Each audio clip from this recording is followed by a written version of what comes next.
Hello friends, welcome back to the many video guys and my YouTube channel guys. Today friend we are going to talk about guys Infinix phone guys power saving mode guys. How can we disable and guys how can we off guys this setting guys? You can see guys your screen is black and white and friends you have guys only these options. So guys, how can we off the setting? So guys we call it guys ultra power saving mode setting and friends you want to disable, you don't want to use, so guys you can disable easily. And friends now let's see how can we disable ultra power saving mode in Infinix phone.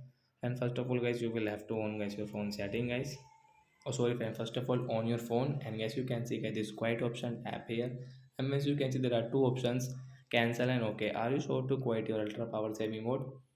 Okay option guys, tap here, and once you can see guys your ultra power saving mode is disabled. Open your phone battery setting, ultra power saving mode is disabled. You want to use, you will have to again keep permission and enable it.